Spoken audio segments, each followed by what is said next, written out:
టీజీపీఎంబీ Telangana paramedical board లోపల ఎవరైతే online application complete చేసుకున్నారో అండ్ ఎవరైతే ఆన్లైన్ అప్లికేషన్ చేసుకుందాం అనుకుంటున్నారో వాళ్ళ కోసం ఈ వీడియో.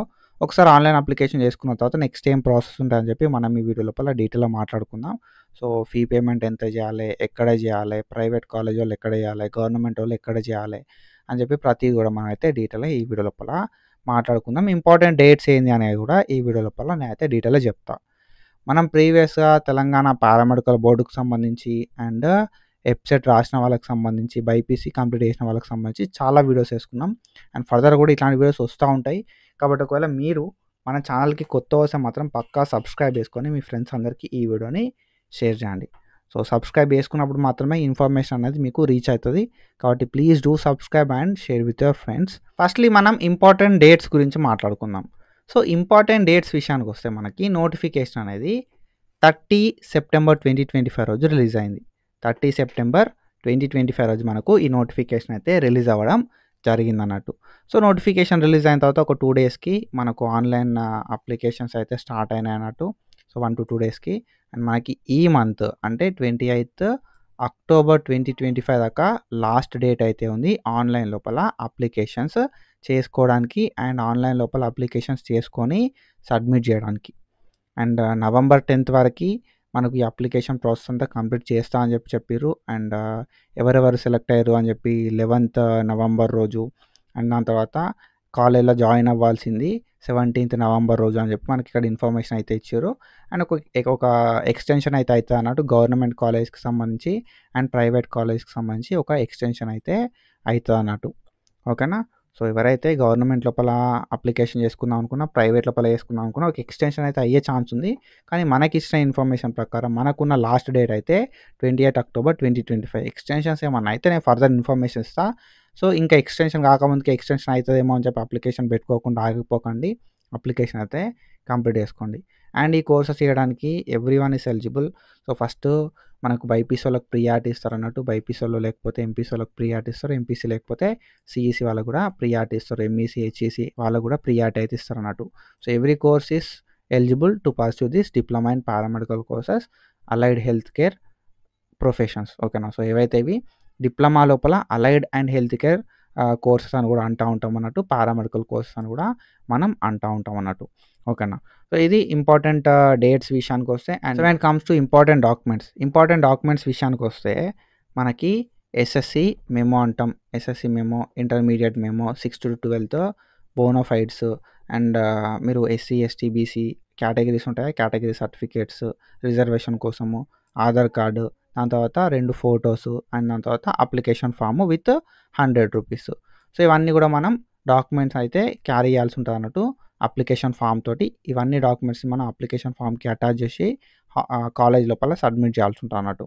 ఓకేనా. So these are the important documents. So important documents అన్నీ కూడా మనం కాలేజ్ లోపల సబ్మిట్ చేయాల్సి ఉంటుంది. వీ హ్యావ్ ఆల్మోస్ట్ ఒక 24 కోర్సెస్ ఉన్నాయి. ఓకేనా. సో వీ హ్యావ్ ఆల్మోస్ట్ ఒక 21 కోర్సెస్ ఉన్నాయి. మన తెలంగాణ లోపల ఒక 21 కోర్సులు అయితే ఉన్నాయి అన్నట్టు diploma courses. Dark room assistant అని చెప్పి, ఈసీజీ టెక్నీషియన్, కార్డియాలజీ టెక్నీషియన్ అని చెప్పి, emergency technician, micro surgery technician అని చెప్పి అండ్ దాని తర్వాత మనకి రేడియోగ్రాఫిక్ టెక్నీషియన్ అని చెప్పి, క్యాథ్లాబ్ టెక్నీషియన్ అని చెప్పి, అనస్థీషియా టెక్నీషియన్ అని చెప్పి, డెంటల్ హైజినిస్ట్, డెంటల్ టెక్నీషియన్ అని చెప్పి, optometry technician, radio therapy technician, respiratory therapy technician, medical lab technician, medical imaging technician, dialysis technician, medical sterilisation, hospital food management, multipurpose, ophthalmic assistant అని చెప్పి, perfusion technician అని చెప్పి మనకు ఒక 21 కోర్సులు ఉన్నాయి తెలంగాణ లోపల. Diploma in allied and health care professions లోపల మనకి 21 కోర్సెస్ అయితే ఉన్నట్టు డిప్లొమా ఇన్ పారామెడికల్ కోర్సెస్ లోపల. ఓకేనా. సో ఇన్ని కోర్సెస్కి సంబంధించి మనకు సెలెక్షన్ ప్రాసెస్ అనేది ఇంటర్ లోపల వచ్చిన మార్క్స్ బేస్డ్ ఉంటుంది. ఓకేనా. ఇంటర్ లోపల వచ్చిన మార్క్స్ బేస్డ్ సెలెక్షన్ ప్రాసెస్ అయితే చేస్తారు అన్నట్టు. సో నేను ఏం చెప్తా కదంటే ఫస్ట్ ఆన్లైన్ అప్లికేషన్ చేసుకోవాలి. ఓకేనా. ఆన్లైన్ అప్లికేషన్ చేసుకోవాలి. ఫస్ట్ ఆన్లైన్ అప్లికేషన్ ఎట్లా చేసుకోవాలనే వీడియో నేను చేసిన ప్రీవియస్గా. ఆ వీడియో లింక్ కింద డిస్క్రిప్షన్ లోపల, మీద ఐ బటన్స్ లోపల అండ్ వీడియో ఎండ్ అయిన తర్వాత కూడా వస్తుంది అన్నట్టు. ఒకసారి వెళ్ళి చెక్ చేయండి. ఓకేనా. సో ఆన్లైన్ అప్లికేషన్ అనేది చేయాల్సి ఉంటుంది. సో ఈ ఆన్లైన్ అప్లికేషన్ అనేది తెలంగాణ పారామెడికల్ బోర్డ్ అఫీషియల్ వెబ్సైట్కి వచ్చి ఆన్లైన్ అప్లికేషన్ అయితే కంప్లీట్ చేసుకోవాలి. సో ప్రీవియస్గా ఈ 2024లో 2024 లోపల మనకు ఆఫ్‌లైన్ అప్లికేషన్ ఉండే. ఓకేనా? ఆఫ్‌లైన్ అప్లికేషన్ అనేది ఉందన్నట్టు. సో, ఇప్పుడు గూడా ఏందంటే ఆన్‌లైన్ లోపల డీటెయిల్స్ ఫిల్ జేసి, ఆఫ్‌లైన్ లోపల సర్టిఫికేట్స్ అన్ని సబ్మిట్ చేస్తామన్నట్టు. ఓకేనా? సో, ప్రీవియస్‌గా ఎట్లుండే అంటే ఆఫ్‌లైన్ అప్లికేషన్ ఉండే, ఆఫ్‌లైన్ సబ్మిషన్ ఉండే. ఒక ఫార్మ్ ఇస్తారు మనకి. ఆ ఫార్మ్ లోపల మన డీటెయిల్స్ అన్నీ ఫిల్ చేసేదుండే అన్నట్టు. ఓకేనా? ఫోటో స్టిక్ చేయాల్సుండే అండ్ డీటెయిల్స్ అన్నీ ఫిల్ చేసేదుండే అండ్ డాక్యుమెంట్స్ అన్నీ అటాచ్ చేసేదుండే, సబ్మిట్ చేసేదుండే రూ. 100 ఇచ్చి. ఇప్పుడు ఎట్లా కదా అంటే ఆన్‌లైన్ లోపల అప్లికేషన్, ఓన్లీ అప్లికేషన్ అయితది ఆన్‌లైన్ లోపల. ఓకేనా? జస్ట్ ఒక అప్లికేషన్ మాత్రమే అయితది ఆన్‌లైన్ లోపల. సో, మన ఫీ పేమెంటును డాక్యుమెంట్ సబ్మిట్ అనేది కాలేజ్‌లో చేయాల్సి ఉంటదన్నట్టు. ఫస్ట్ ఆన్‌లైన్ అప్లికేషన్ చేసుకోవాలి. సెకండ్ రిక్వైర్డ్ డాక్యుమెంట్స్ ఏవైతే ఉన్నాయో అవన్నీ అటాచ్ చేయాలి. అటాచ్ చేసి ఆన్‌లైన్ అప్లికేషన్ అనేది ప్రింట్ తీసుకొని రిక్వైర్డ్ డాక్యుమెంట్స్ అటాచ్ చేసి ఒక 2 ఫోటోలు, ఒక ఫోటో అనేది అటాచ్ చేసి ఒక ఫోటో వాళ్ళకి ఇయ్యాల్సి ఉంటదన్నట్టు. ఇచ్చి మనం కాలేజ్ లోపల సబ్మిట్ చేయాలి. సో, ఎక్కడ సబ్మిట్ చేయాలి మరంటే ఒకవేళ నువ్వు గవర్నమెంట్‌కి అప్లై చేసుకుంటే, గవర్నమెంట్ మెడికల్ కాలేజ్‌కి అప్లై చేసుకుంటే గవర్నమెంట్ లోపల సబ్మిట్ చేయాలి. నువ్వు ఏ గవర్నమెంట్‌కి అప్లై చేసుకున్నా కూడా ఆ గవర్నమెంట్ లోపల నువ్వు సబ్మిట్ చేయాల్సి ఉంటది. అలాంగ్ విత్ రూ. 100 ఓకేనా? ఒక రూ. 100 ఓకేనా? దాని తర్వాత ఆన్‌లైన్ లోపల అప్లికేషన్ చేసుకున్న అప్లికేషన్ ప్రింటు, తర్వాత రిక్వైర్డ్ డాక్యుమెంట్స్. సో, ఇవి నువ్వేం చేయాల్సి ఉంటది కదా అంటే సబ్మిట్ చేయాల్సి ఉంటదన్నట్టు. ఇక్కడ నువ్వు గవర్నమెంట్‌లో అప్లై చేసుకుంటే గవర్నమెంట్ కాలేజెస్ లోపల సబ్మిట్ చేయాలి. If you applied in a private college, private లోపల అప్లికేషన్ పెట్టుకున్నావనుకో, ఏం చేయాలి కదంటే డీఎంహెచ్ఓ ఆఫీసెస్ ఉంటాయి. డీఎంహెచ్ఓ ఆఫీసెస్ ఉంటాయి. వాళ్ళు ఇచ్చిన ఇన్ఫర్మేషన్ ప్రకారం డీఎంహెచ్ఓ ఆఫీసెస్ కావచ్చు, లేకపోతే ప్రైవేట్ కాలేజెస్ ఏవైతే ఉంటాయో కాలేజెస్ లోపల మీరెళ్లి సబ్మిట్ చేయండి. డీఎంహెచ్ఓ ఆఫీస్‌కి విజిట్ అవ్వండి. వాళ్ళు మాకు తెలవది అది ఇది ఏమన్నా అంటే కాలేజ్‌కెళ్ళండి. మీరు ఏ కాలేజ్‌కి అప్లికేషన్ పెట్టుకుంటారో ఆ కాలేజ్‌కెళ్ళి సర్టిఫికేట్స్ అయితే సబ్మిట్ చేయాల్సి ఉంటదన్నట్టు. ఓకేనా? ఆన్‌లైన్ అప్లికేషను అండ్ దాంతో పాటుగా ఏవైతే డాక్యుమెంట్స్ ఉంటాయో ఆ డాక్యుమెంట్స్ అన్నీ సపోర్టింగ్ డాక్యుమెంట్స్ పెట్టి మన ఫోటో అనేది స్టిక్ చేసి వాళ్ళకి సబ్మిట్ చేయాల్సి ఉంటదన్నట్టు కాలేజ్ లోపల. అండ్ అలాంగ్ విత్ రూ. 100. మీరు ఒక అప్లికేషన్ పెట్టుకుంటే రూ. 100 కట్టాలి. 2 అప్లికేషన్‌లయితే 200, 3 అప్లికేషన్‌లయితే 300 అట్లా. అండ్ ఇంకొకటేంటంటే మనకి 2 కాలేజెస్ లిమిటే వస్తుంది బ్రో అనే ఒక డౌట్ ఉందన్నట్టు. ఓకేనా? ఓన్లీ 2 కాలేజెస్ మాత్రమే పెట్టుకోవడానికి వస్తుంది అనే ఒక డౌట్ ఉంది. మీరేం చేస్తారు కదా అంటే ఒక ఒక 2 కాలేజ్‌లు ఫస్ట్ పెట్టుకోరి. ఓకేనా? దెన్ మీరు ట్రై చేయండి వెబ్‌సైట్ లోపల ఇంకొక కాలేజ్ పెట్టుకోవడానికి వస్తుందా అని చెప్పి. రాకపోతే అంటే ఇంకొక అప్లికేషన్ పెట్టుకోవడానికి వస్తుందా అని చెప్పి. ఏందంటే వాళ్ళు 2 కాలేజీలకు మాత్రమే ఛాన్స్ అయితే ఇయ్యడం అయితే జరిగిందన్నట్టు. ఇదంతా ఎందుకు చేసిర్రు కదా అంటే ఇప్పుడు ఒక్కొక్కరు ఏం చేస్తున్నారు అంటే 4 కాలేజీలల్లా, 5 కాలేజీలల్లా ఆప్షన్‌లయితే పెట్టుకుంటున్నారన్నట్టు. అట్లా అవ్వడం వల్ల ఏమైతుంది కదా అంటే ఎక్కువ నంబర్ ఆఫ్ పీపుల్ అనేది వేరే వేరే కాలేజీలలో పెట్టుకుంటున్నారు. ఇప్పుడు టాప్ మార్క్స్ ఉన్నోళ్ళకి మాత్రమే సీట్ వస్తుంది. 900 ప్లస్ ఉన్నోళ్ళకి మాత్రమే సీట్ వస్తదన్నట్టు. ఇప్పుడు ఈ 900 ప్లస్ ఉన్నోళ్ళకి గాంధీలో వస్తది. ఓకేనా? ఉస్మానియా లోపలొస్తది అండ్ కేఎంసీ లోపలొస్తది. వీళ్ళు ఏం చేస్తారు కదా అంటే గాంధీలో ఆప్షన్‌లు పెడతారు.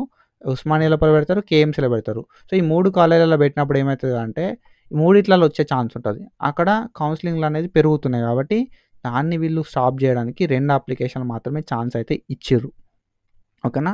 మీరు 4, 5 అప్లికేషన్‌లు పెట్టుకుందాం అనుకుంటే ఏం జేయాలే అనంటే లాగిన్ విత్ 1 నంబర్. ఒక నంబర్‌తోటి లాగిన్‌గా 2 కాలేజ్‌లు పెట్టుకో. ఓకేనా? తర్వాత ఇంకొక నంబర్‌తోటి లాగిన్‌గా ఇంకొక 2 కాలేజ్‌లు పెట్టుకో. ఓకేనా? 2 కాలేజ్‌లు, 2 కోర్సులు. తర్వాత ఇంకా ఏదన్నా నంబర్ ఉంటే ఆ నంబర్‌తోటి కూడా లాగిన్ అయ్యి ఇంకొక 2 కాలేజ్‌లు, 2 కోర్సులు.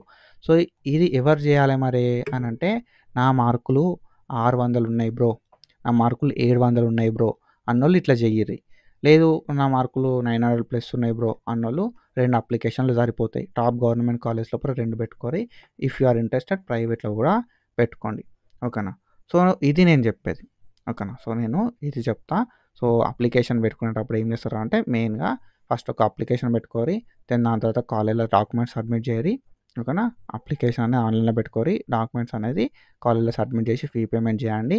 అండ్ ఎన్ని పాసిబుల్ అయితే అన్ని ఎక్కువ పెట్టుకోవడానికి ట్రై చేయరి. If your marks are less. And then దాని తర్వాత కాలేజ్‌లో సబ్మిట్ చేస్తాం అయిపోతది. కాలేజ్‌లోకెళ్ళిన తర్వాత మీరేం చేయాలి కదా అంటే వాళ్ళని అడగాలి. సో, సార్ ఇట్లా నేను అప్లికేషన్ పెట్టుకున్నా. ఓకేనా? సో, రిజల్ట్స్ ఎప్పుడు అని చెప్పి. ఓకేనా? సో, రిజల్ట్స్ ఎప్పుడు అని చెప్పి కూడా అడగండి. ఓకేనా? సో, అప్లికేషన్ చేసుకోర్రి. అప్లికేషన్ తర్వాత సబ్మిషన్ చేయర్రి కాలేజ్ లోపల. తర్వాత రిజల్ట్స్ ఎప్పుడు అని చెప్పి కూడా వాళ్ళని అడగండి. ఎందుకంటే మనకి అఫీషియల్ వెబ్‌సైట్‌లో తెలవది. అండ్ ఒక్కొక్క కాలేజ్ లోపల రిజల్ట్స్ ఒక్కొక్కలాగా ఉంటాయి. ఇప్పుడు గాంధీ ఉందనుకో, గాంధీ వాళ్ళు కాల్ చేస్తారు మీకు. ఓకేనా? గాంధీ వాళ్ళు కాల్ చేస్తారన్నట్టు. ఉస్మానియా వాళ్ళున్నారు. ఉస్మానియా లోపల ఏంది కదా అంటే వాళ్ళు నోటీస్ బోర్డ్ లోపల పెడతారన్నట్టు. ఓకేనా? అండ్ దెన్ కేఎంసీ వాళ్ళు ఉన్నారనుకో, కేఎంసీ వాళ్ళు ఏం చేస్తారు అంటే వాళ్ళు కూడా నోటీస్ బోర్డ్ లోపల పెడతారన్నట్టు. సో, అంటే వీళ్ళు కేఎంసీ వాళ్ళు ఒక మెసేజ్ పెడతారు. సో, మీకు రేపు సీట్లు రిలీజ్ చేస్తాం మేము. ఒకసారి మీరు మెరిట్ లిస్ట్స్ అనేది చూసుకోరి వచ్చి అని చెప్పి. ఓకేనా? నోటీస్ బోర్డ్‌లో చెక్ చేసుకోరి అని చెప్పి. ఉస్మానియా లోపల ఎట్లాంటి ఇంటిమేషన్ అనేది ఇవ్వరన్నట్టు. ఓకేనా? సో, మేబీ ఇప్పుడు ఇస్తున్నారో లేదో తెలవది. ఒక 1 ఇయర్ బ్యాక్ అయితే ఎట్లాంటి ఇంటిమేషన్ ఉండది. సో, ఇట్లా ఉంటదన్నట్టు. ఎగ్జాక్ట్ ప్రొసీజర్ అనేది ఇట్లా ఉంటది. ఓకేనా? సో, మీరు అప్లికేషన్ పెట్టుకుంటే మాత్రం ఆన్‌లైన్ అప్లికేషన్ ప్రాపర్‌గా పెట్టుకొని డాక్యుమెంట్స్ అనేవి సబ్మిట్ చేసి రిజల్ట్స్ గురించి కూడా తెలుసుకొని రండి. ఓకేనా? అండ్ ఆల్రెడీ ఎవరైతే సబ్స్క్రిప్షన్ తీసుకొని ఉంటారో చూసిన వాళ్ళు యాప్ లోపల ఒకసారి నాకు కాంటాక్ట్ గారి నాకు మెసేజ్ పెట్టండి. సో దట్ నేను మీతోటి మాట్లాడతా. సో, ఇది ఇన్ఫర్మేషన్ అండ్ సో, ఇట్లాంటి ఇన్ఫర్మేషన్ అప్డేట్స్ కోసం ఫాలో అయితా ఉండండి. And thank you so much. Signing off.